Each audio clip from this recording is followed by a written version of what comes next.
Chevrolet Nubira Universal 1.6 объем. Эшиктин обшивкасын чечкенди көрсөтөбүз азыр. Мындай болуттарын, шуруптарын чечебиз. 1 2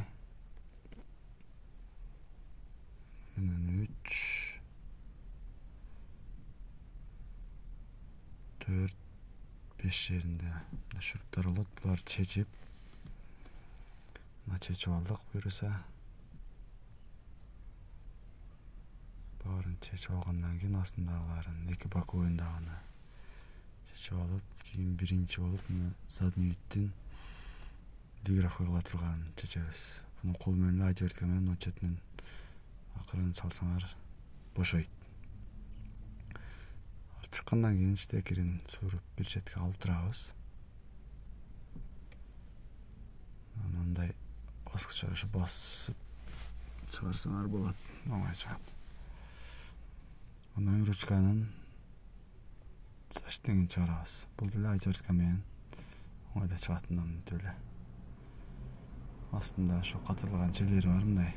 Ошо жерин чаттап чыгарасыңар да, сындырып албай. Анан айнек көтөргүчтү чыгарабыз. Бул кол менен эле оңой чыгат бул. Шурупту чечкенден кийин эле деле кол менен алып койсоңар. Штекерин чечебиз, бунун да бир четке алып турабыз. Баарын чечип алдык. Эми обшивканы кол менен эле тартып акырындан тартып чыгарып алабыз.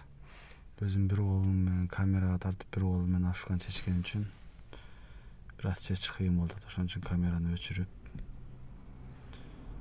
чыгарып көрсөтөбүз.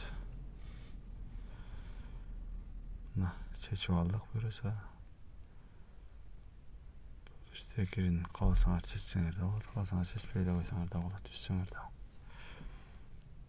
Пленканы чечип, мына зымды эшиги ачылбай атканбыз ичинен. Плоская купсу менен эле кичине ийип койсоңар, өзү ийилип турат го. Ошо ийилген жерин дагы кошумча кылып кичине ийип койсоңар, ачылыш оңой болот ичинен. Биздики ачылбай калган болчу. Ошонысын ийип койдум эле, мына оңой ачылып жабылып калды буюрса. Ушундай туугандар. Подписка кылып, лайктан басып кетиңиздер. Колдон келишинче аракет кылдык.